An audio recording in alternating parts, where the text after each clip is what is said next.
Teremos o prazer agora de ouvir o pronunciamento do Dr. Carlos Ari Sundfeld, representante da Associação Brasileira de Telecomunicações, Telebrasil. O Dr. Carlos Ari Sundfeld é doutor e mestre em Direito Administrativo pela PUC de São Paulo.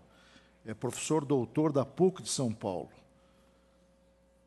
Com prazer que concedo a palavra ao doutor Ari pelo prazo de 15 minutos. Muito bom dia, ministro-presidente da LASEM. Na sua pessoa, eu cumprimento todos os presentes, senhores ministros e ministras, o público, e cumprimento esse tribunal e Vossa Excelência pela realização dessas jornadas para a discussão tão ampla e tão democrática, tão abrangente desse tema.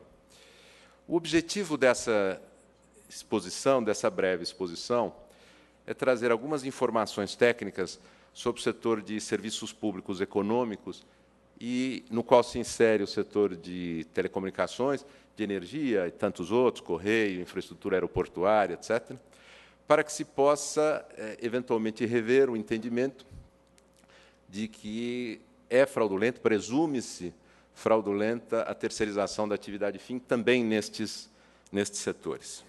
Então, essa presunção geral de que a terceirização da atividade fim ela significa uma fraude, ela é um modo de fraudar os direitos trabalhistas, ela vem sendo utilizada nesses setores, por exemplo, em relação a call center, no caso de telecomunicações, energia, todos os serviços públicos econômicos utilizam o serviço de call center. No caso de telecom e de energia, de distribuição de energia, há redes, instalação de redes e depois a manutenção das redes também tem envolvido terceirização.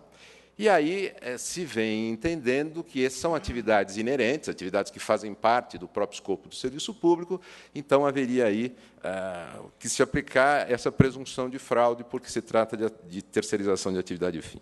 Pois bem, o que é que importa dizer aqui, eu acho que é uma informação relevante, que os serviços públicos econômicos, quer dizer, serviços públicos tarifados, que eu exemplifiquei aqui, e são muitos outros, ele, para a sua organização, tem não só permitido, mas exigido a desagregação de atividades. E isso para atingir certos objetivos, que são objetivos da regulação desses serviços, e que, como se trata de serviços públicos, vêm sendo impostos pela legislação aplicada depois pelos reguladores, ao celebrar contratos de concessão, ao impor o modo de cumprimento das obrigações. E isso gera uma especificidade destes serviços públicos, que é o fato de serem organizados por lei, a estruturação desses mercados ser feita por lei, depois por atos administrativos de aplicação dessas leis regulatórias, faz com que as leis tenham tratado do assunto da terceirização da atividade fim, da atividade inerente, aquilo que, em algum momento, se considerou como do núcleo da atividade. A legislação trata disso porque a regulação trata disso, e trata disso porque entendeu que, para realizar objetivos da regulação, era preciso, em alguns casos, impor a desagregação, em outros casos, pelo menos, autorizar a desagregação. Eu acho que um exemplo, que nem é desses setores que eu mencionei aqui, acho que deixa claro o que eu estou querendo dizer. No serviço postal, serviço de correio, em certo momento, havendo necessidade de expandir rapidamente o serviço, pela criação de novas agências, a empresa de Correios e Telégrafos criou um programa de terceirização da atividade inequivocamente fim, que é da agência do correio. E isso se montou com base no sistema de franquia. E continua havendo a agência do próprio correio e a agência franqueada. Ambas fazem a mesma coisa, é a atividade fim, inequivocamente. Isso foi autorizado, e hoje está regulado, aliás, abrangentemente, por lei. A lei impõe isso como uma solução para quê? Para que se possa universalizar o serviço de correio. Agora, o problema, o correio não atingia todas as cidades, quer dizer, ele não tinha conseguido crescer na dimensão necessária para atingir toda a cidade. Então, um problema de universalização. Compartilhamento de voos de companhia aérea, a TAM e a Gol compartilharam voos, isso é inequivocamente atividade fim. E os atos regulatórios admitiram, permitiram isto para se poder realizar objetivos importantes da regulação, que era a preservação desse mercado num momento de crise. Empresas ferroviárias usam trilhos de outras empresas, quer dizer, usam a rede de outras empresas. Isso é natural, aos serviços públicos econômicos, portanto.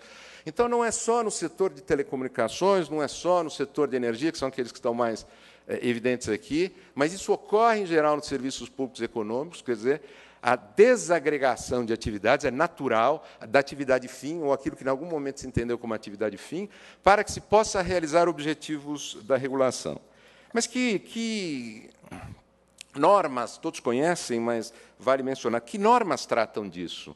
Quer dizer, que normas legais? Eu disse, esses setores são organizados por leis setoriais, são setores de serviço público, dependem de lei.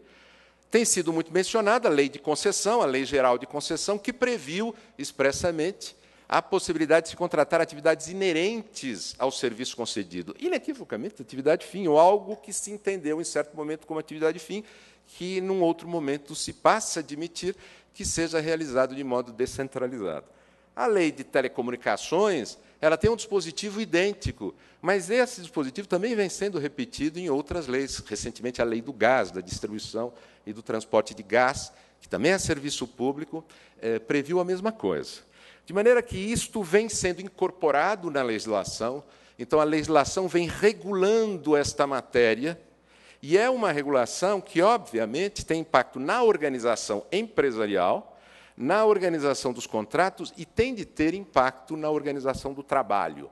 Portanto, não há como fugir da constatação de que a legislação admite ou impõe até, em certas circunstâncias, a adoção de um modelo de organização empresarial e contratual que importa, sim, reflexo na organização do trabalho. Isso são previsões da legislação setorial, como disse, e é isso que eu gostaria de destacar agora, para realizar objetivos da regulação que foram importantes. É importante lembrar como nasceram esses serviços públicos econômicos. Por exemplo, o serviço de telefonia nasceu como um pequeno serviço municipal, havia telefonista, havia empregados da própria empresa que implantavam, mantinham a rede, e por aí vai. O próprio telefone, a propriedade do aparelho telefônico era da empresa concessionária. Esse é um exemplo apenas que se repete nos mais variados serviços públicos. Nasceram como serviços muito concentrados, até porque não existia a especialização. Eram serviços pequenos que, ao serem implantados, precisavam trazer para dentro de si todas as especialidades. O que foi acontecendo foi a expansão. Por conta da urbanização e da democratização das sociedades, as pessoas exigem serviço. Então, toda a população quer serviço de saneamento básico, quer serviço de transporte coletivo, quer telecomunicações, quer as diferentes modalidades de serviço de telecomunicação, e isso exigiu uma mudança enorme, gigantesca de escala. E, nesta mudança de escala, a legislação e os reguladores assumiram o compromisso, que é típico dos serviços públicos, com a população, de universalizar, quer dizer, de expandir, de colocar à disposição de todos serviços que eram realizados de maneira isolada. Para isso, foi preciso organizar de outro modo os serviços públicos. Então, a organização dos serviços públicos mudou com o passar do tempo no mundo todo, absolutamente no mundo todo. Este processo em matéria de desagregação dos serviços de telecomunicação ocorreu da mesma maneira como ocorreu em matéria de energia elétrica. Quer dizer, as empresas que originalmente concentravam todas as atividades foram sendo obrigadas, para poder viabilizar a universalização, a fazer uma desagregação contratando especialistas. Esta legislação da década de 90 de telecomunicações e de concessão, ela foi editada exatamente num momento em que se passava no Brasil por uma nova fase para universalizar, afinal, universalizar os serviços públicos, o que foi conseguido, por exemplo, no setor de distribuição de energia elétrica. E o programa Luz para Todos, do governo Lula, vem tentando acabar com o final da falta de distribuição, que ainda é muito pontual. E, no setor de telecomunicações, nós passamos da metade da década de 90, que é exatamente quando surge esta legislação que assume esta ideia de que a terceirização de atividade fim é natural e é necessária. Neste momento para hoje, no setor de telecom, por exemplo, a modificação foi impressionante. Nós universalizamos o serviço de telecomunicação. Hoje nós temos mais aparelhos de telefonia do que população no Brasil. Sobra telefonia fixa no Brasil, não há usuários capazes de consumir todo o serviço existente. E se consome outras modalidades de serviço. Como se fez essa expansão? Se fez com a especialização, se fez com a contratação de atividades de modo desagregado. Isso ocorreu nos vários setores, e o desafio de universalizar os vários setores é que foi impondo uma organização que se valesse da versatilidade e da especialização. Além disso, o compromisso da eficiência e da modicidade tarifária, que é fundamental para a população, quer dizer, são serviços fundamentais para a economia e para a população, para a vida da população.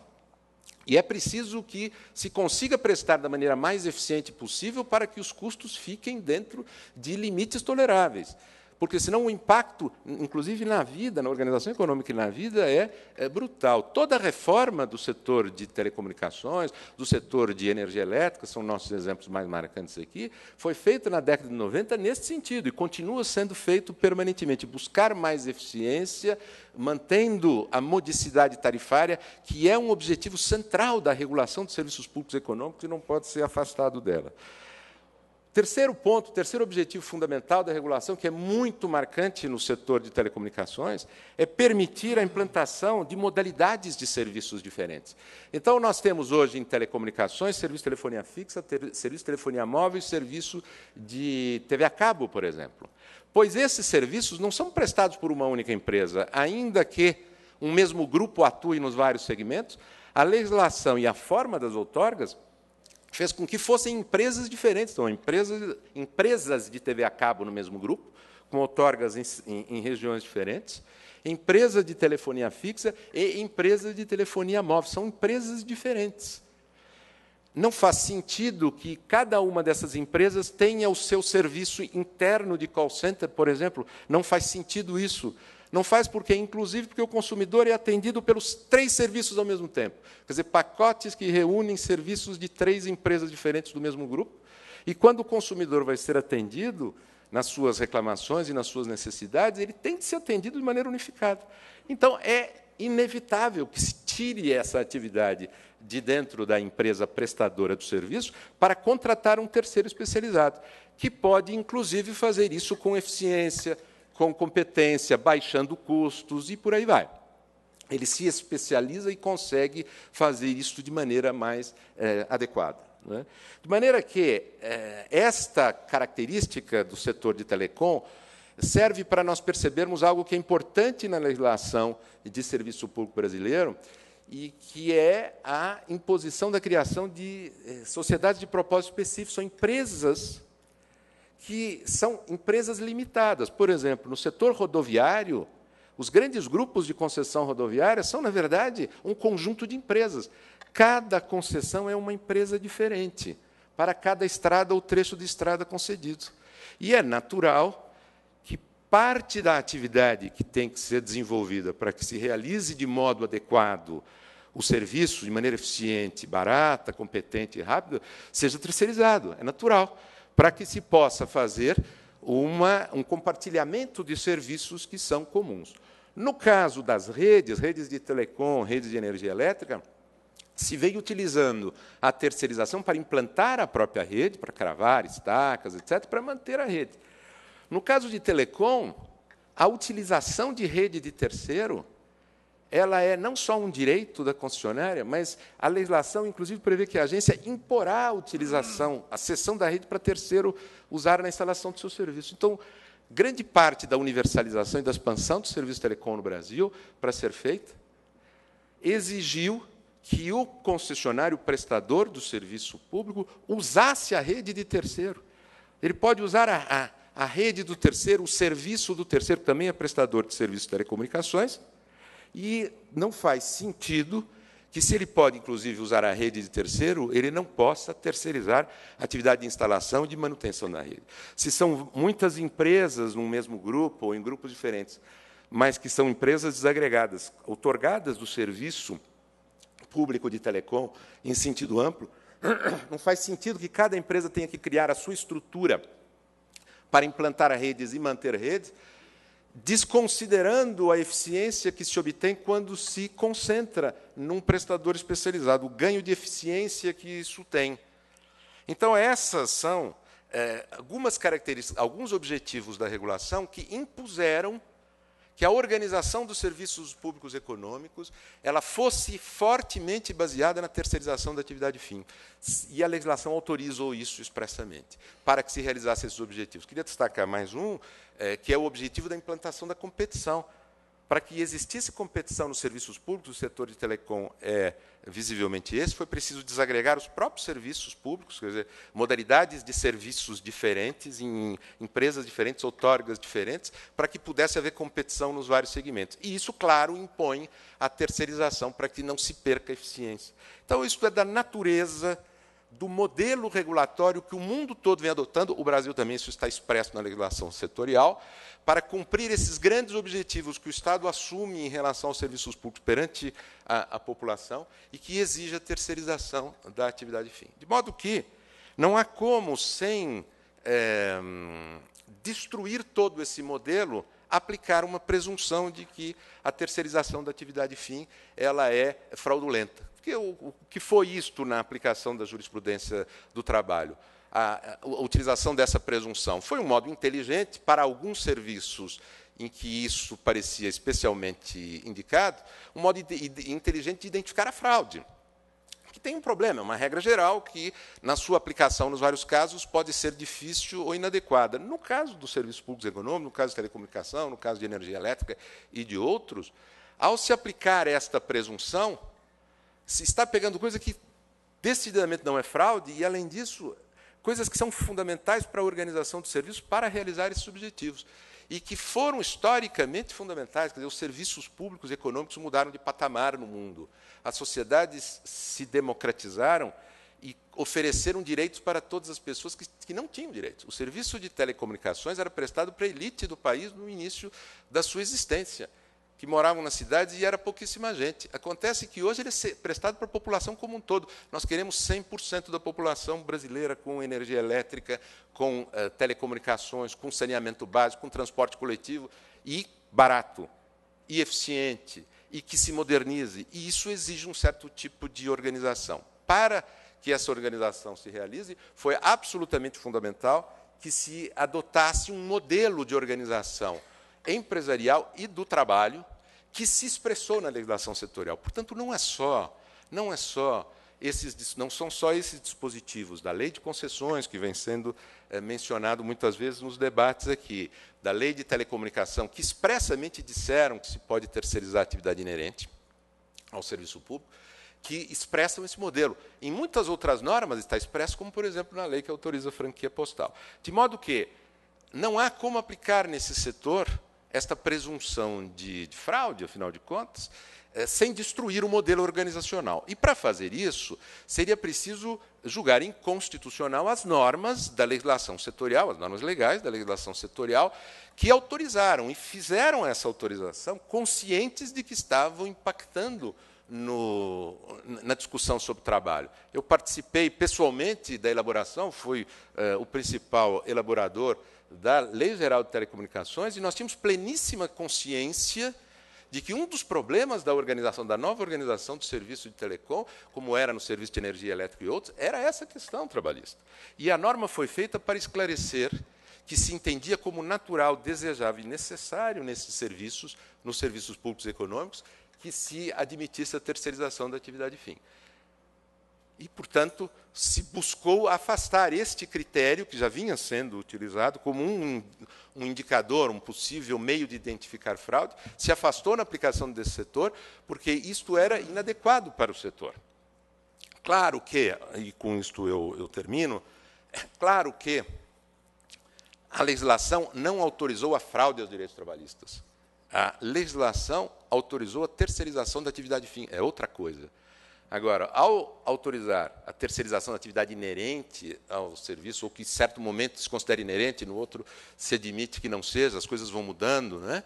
Mas, ao autorizar isso, ao prever isso, a legislação simplesmente afastou a ideia de que este critério, o da terceirização da atividade fim, fosse adequado para resolver o problema trabalhista, que é real e ninguém pode negar que é fraude, Afastou-se por quê? Porque era especialmente problemático se esse critério fosse aplicado no setor. Ele impedia a realização dos grandes objetivos da regulação: implantação da competição, universalização de serviços a preços módicos para a população, para garantir que toda a população tivesse acesso a esses serviços. Então, é evidente que essa legislação só poderia ser afastada se ela fosse inconstitucional. E ela não é inconstitucional porque ela não admitiu a fraude aos direitos trabalhistas. Agora, que podem ocorrer fraudes em processos de terceirização, até de atividades meio, não só as atividades, até de atividade meio, claro que podem.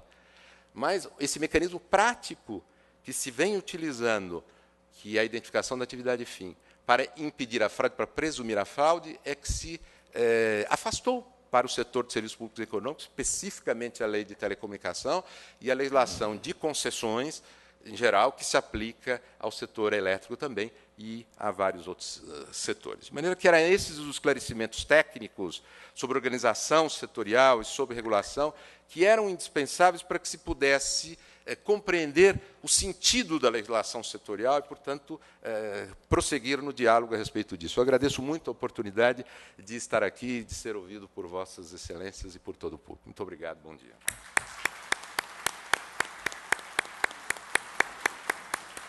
Agradeço o pronunciamento do professor Carlos Ari Sundfeld. Ouviremos agora o pronunciamento do professor Sávio Machado Cavalcante, representante do Sindicato dos Trabalhadores em Telecomunicações, Sintel Piauí. O professor Sávio Machado Cavalcante é doutorando em Sociologia pela Universidade Estadual de Campinas e mestre em Sociologia pela Unicamp e graduação em Ciências Sociais. Obrigado. O senhor dispõe de 15 minutos para o seu pronunciamento. Bom dia a todos, excelentíssimo presidente ministro João Dall'Azenha, na sua pessoa, saúdo todos os ministros presentes, pesquisadores, expositores, trabalhadores aqui presentes. Com muita honra que participo dessa audiência e parabenizo o tribunal por essa excelente iniciativa.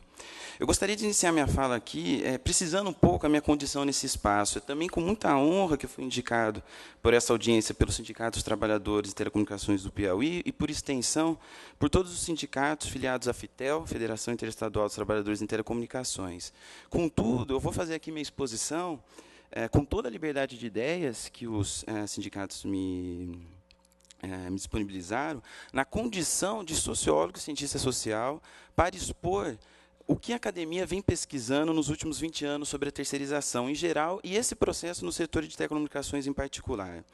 Então, ficou nítido aqui, no meu entender, pelas exposições de ontem, que aquilo que se chama de boa terceirização, ou terceirização correta, simplesmente não existe no Brasil, ou praticamente não existe no Brasil. Não existe por quê? O que se chamava de terceirização positiva, no meu entender, não se trata de terceirização, mesmo nos critérios usados pelos seus defensores. Eu vou desenvolver esse ponto posteriormente. Quando os trabalhadores e seus representantes vieram aqui expor, sentimos, todos nós, acredito, a vivacidade dos seus depoimentos e percebemos que a terceirização no Brasil tem nome. Se trata de uma forma de precarização do trabalho. Esse conjunto, a terceirização faz parte de um conjunto de mudanças do capitalismo contemporâneo, que não se trata somente de um aspecto técnico, tem um aspecto político bastante claro, e esse é o lado que a sociologia pode contribuir, que não tem sido benéfico aos trabalhadores. Mas como chegar a uma definição coerente de terceirização? Vimos até aqui que, até entre os seus defensores, não há um consenso. No começo, dizia a administração moderna, o professor Giosa teve aqui, que era necessário se concentrar no core business, na atividade fim. Hoje, muitos já veem isso como uma barreira que não faria sentido, né? E acredito que muitos também confundem terceirização com a própria divisão capitalista do trabalho, que aí a gente entraria em outros problemas que não daria tempo de entrar aqui. Com base no que as sociologias de mais disciplinas que estudam o trabalho produziram, eu vou usar aqui o termo terceirização para conceituar todo o processo de contratação de trabalhadores por um ente interposto, cujo objetivo último é reduzir custos com a força de trabalho. E aqui tem que ter um cuidado muito tem que ter um cuidado com essa ideia de externalização. Não se externaliza a produção ou serviço. O que é externalizado é a contratação de trabalhadores. Eu vou tentar demonstrar isso. No caso de a empresa prestadora poder ser, em algumas hipóteses, especializada, isso é um dado secundário, pois, mesmo nesse caso, busca-se juntamente redução de custos. Ontem, a professora Graça Druck nos mostrou aqui de forma contundente. Pesquisas nos últimos 20 anos têm apenas dimensionado a precarização do trabalho, nunca deixaram de constatá-la. O que, em alguns casos, é somente redução de salários, em outros podem ser mutilações físicas e morte de trabalhadores terceirizados. Para já lembrar de alguns casos no setor de teles, conversando com sindicalistas, só em 2009, 7 trabalhadores em empresas das telecomunicações morreram em serviço, depois de anos e anos que isso não acontecia. 2 quedas de torre, uma eletrocução e 4 acidentes em veículos. Está passando aqui.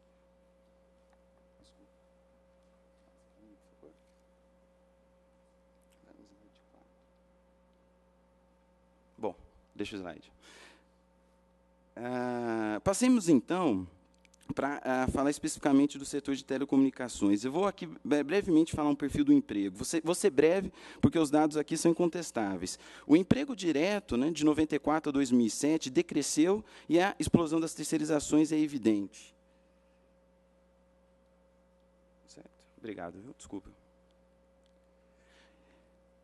Colhendo os dados de várias pesquisas, relatórios de empresas, sindicatos, vemos estados da União em que somente 25% da força de trabalho é diretamente contratada. No Brasil, estima-se que 2/3 dos empregos são terceirizados. No call center, com os números de 2011, são mais de 400 mil empregos. Mas aqui os postos de trabalho diretamente ligados às telecomunicações estão em torno de 203 mil empregos. Mas a questão principal, no meu entender, é dizer por que, então, as empresas terceirizam, né? Uma análise científica precisa levar em conta as opiniões dos empresários, lógico, mas, ao mesmo tempo, conferir nos dados existentes e nas reações dos trabalhadores. Então, primeiro ponto para essa resposta. Sabemos todos que os serviços de telecomunicações aumentaram desde 96, e, sobretudo, após a privatização. Um debate profundo sobre esse tema, com toda a sua complexidade, não cabe nesse momento. Sabemos que a telefonia fixa estagnou-se há mais de 5 anos, mas a telefonia móvel cresce de forma significativa, disponibilizando um tipo de serviço à população. A banda larga também cresce em níveis significativos, mas ainda existem problemas que precisam ser superados.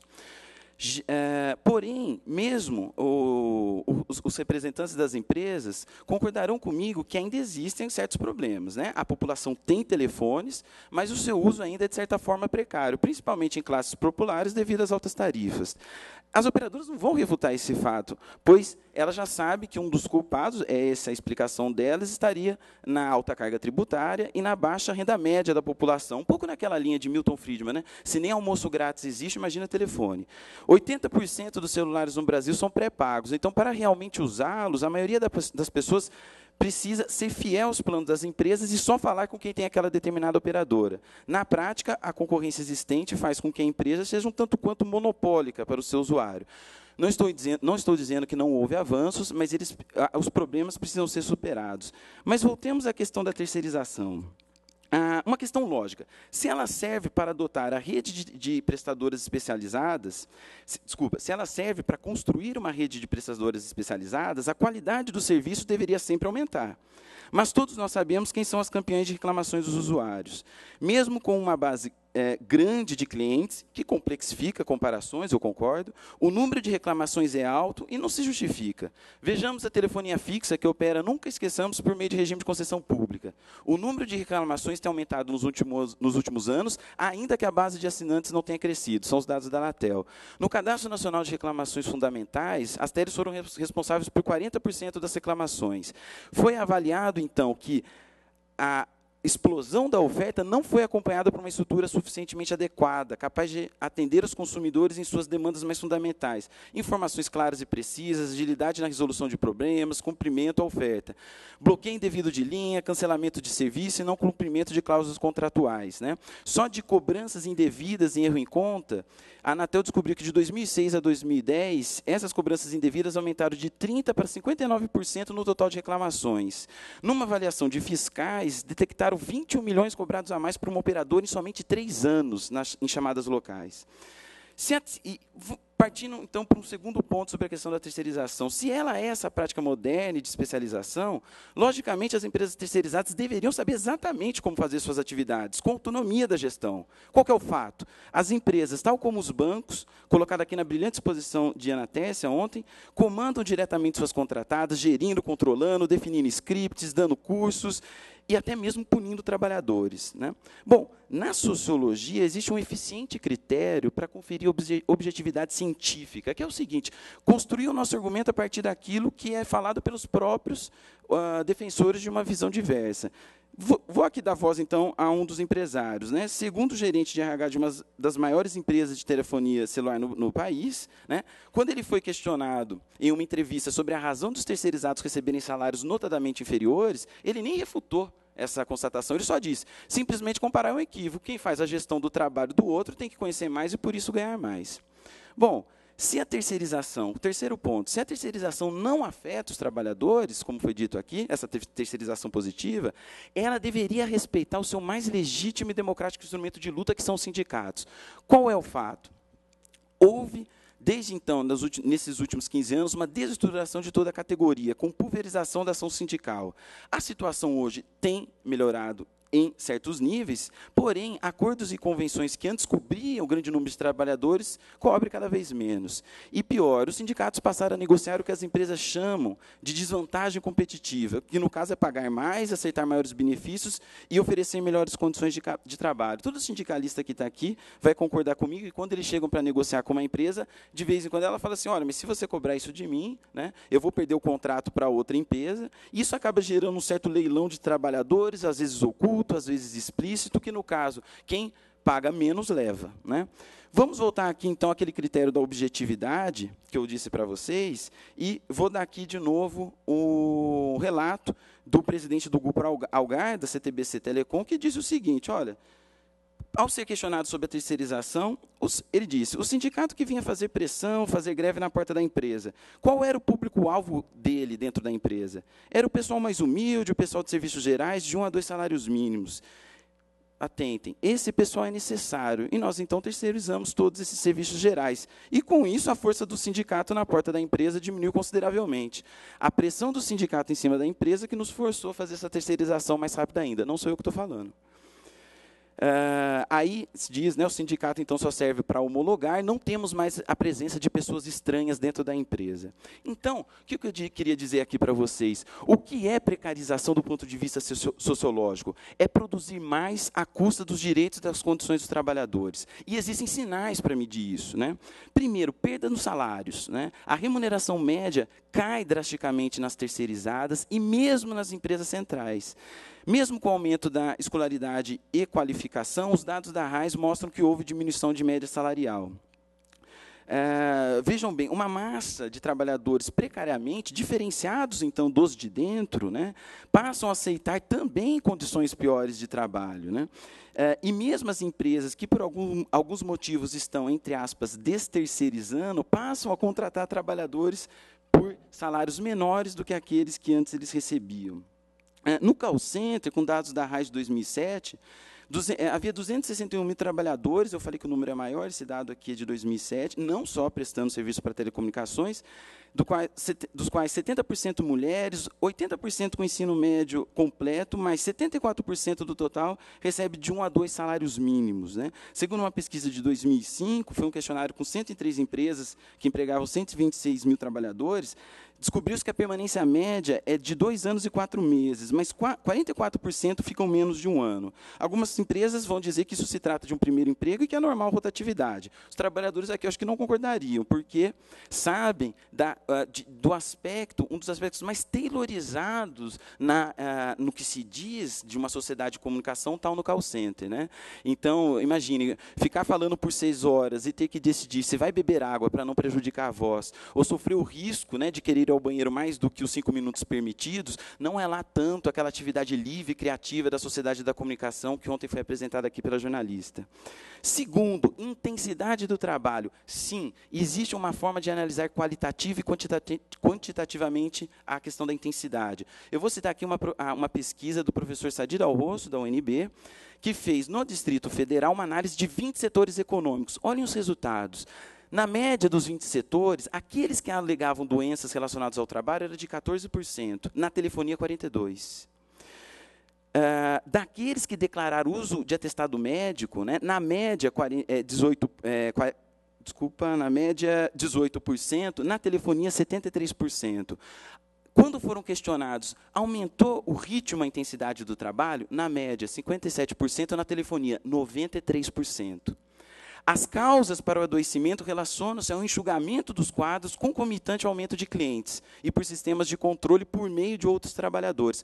Para o professor Dal Roça, nessa pesquisa, ele então concluiu: esse setor de telefonia está afetando dramaticamente a saúde dos seus funcionários, da forma mais intensa que as demais, né? Passando então para a conclusão, vimos que a terceirização não garante necessariamente a qualidade. Se ela é minimamente garantida, é porque a operadora tira a autonomia da prestadora, que de especializada não tem nada. Mas daí fica claro que não se trata da propalada rede especializada, não é a tal da terceirização positiva. Fica clara aqui uma subordinação estrutural. Até para o usuário, o resultado final é inusitado. Do pedido de uma linha telefônica, a instalação de reparos e reclamações em call centers, em suma, em todo o seu processo de relação com uma companhia de telecomunicações, ele pode, em nenhum momento sequer, entrar em contato direto com os trabalhadores da empresa central, né? Então, o trabalhador que instala a rede, faz reparos, vai até a casa do usuário, ele tem um papel fundamental nesse processo. Agora, se existe um setor inteiro das empresas para se precaver de empresas inidôneas, como foi falado aqui ontem, por que o medo da responsabilidade solidária? Não tem sentido lógico, né?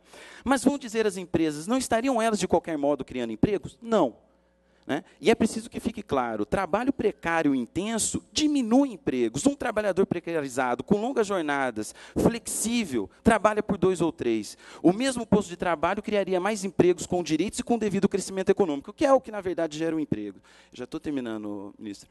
Segundo, mais uma vez, não esqueçamos, telefonia fixa e concessão pública, metas precisam ser cumpridas pelo Estado. Na móvel, embora em regime distinto, em muitos períodos houve também metas para que as operadoras ganhassem o direito de usar novos tipos de serviço, né? Elas necessariamente precisam criar empregos para cumprir tais metas. Resta saber de que forma isso vai ser feito. Então, é forçoso dizer, no caminho aberto pela terceirização, dificilmente encontraria uma perspectiva de melhoria para os trabalhadores, a não ser que se aceite que, dada a histórica desigualdade da sociedade brasileira, já ter um emprego é uma dádiva, e deveriam os trabalhadores agradecer humildemente por essa bondade das empresas. Mas, evidentemente, isso vai nos levar a uma outra forma de ver a relação capital-trabalho. E é aqui que é a questão central que a gente está tratando. Que tipo de sociedade estamos projetando e que tipo de sociedade realmente queremos, né? Assim, com o máximo respeito, mas eu preciso admitir aqui que a fala mais honesta e interessante foi do representante da Fiesp ontem, que nos seus 15 minutos de exposição, se não me engano, não tocou uma vez sequer na palavra trabalho. E o recado foi claro para mim. Nessa nova ordem mundial não há lugar para o trabalho tal como uma sociedade verdadeiramente democrática o encara. Falou-se muito aqui que é preciso seguir padrões dos Estados Unidos e alguns países da Europa. E aí eu pergunto, irão os trabalhadores também copiar os seus atos de resistência e rebeldia, como mostram nas ruas de Londres, Madrid, Milão e agora Nova York? Né? Eu gostaria, agora, estou terminando, gostaria que todos gravassem em suas mentes esse gráfico aqui, porque foi muito falado do exemplo dos Estados Unidos. E eu acho que quando ele foi usado, não foi usado com o lado positivo da geração de riqueza. Mas vemos aqui que, na renda de 1% mais rico dos Estados Unidos, entre 1903 e 2007, né, vemos que eles perdem renda justamente no período pós-guerra, quando o capitalismo foi regulado, né, e que eles só vão reconquistar essa renda com a adoção das estratégias flexíveis. É essa sociedade que as empresas que pretendem este modelo estão preconizando. É essa daqui, que isso fique claro, né?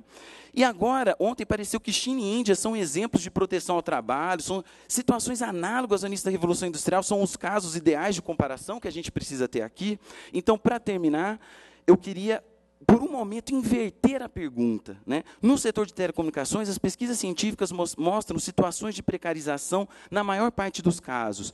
Eu fiz um survey da literatura, recolhi vários e vários estudos, e a única coisa que eu posso dizer para vocês na condição de pesquisador é que nós podemos achar situações em que se precariza menos. Mas a pergunta, existe alguma pesquisa que mostra, sem rodeios, explicitamente, melhoria das condições de trabalho? Nenhuma. Que a legislação sobre terceirização, então, barre da forma mais eficiente possível a precarização do trabalho, implemente a responsabilidade solidária, isonomia de condições e garanta os direitos de representação sindical aos trabalhadores terceirizados. Esse é um desejo dos trabalhadores em telecomunicações e é um dever que uma sociedade e seus respectivos poderes, que se pretendam e queiram ser democráticos, precisam cumprir. Muito obrigado.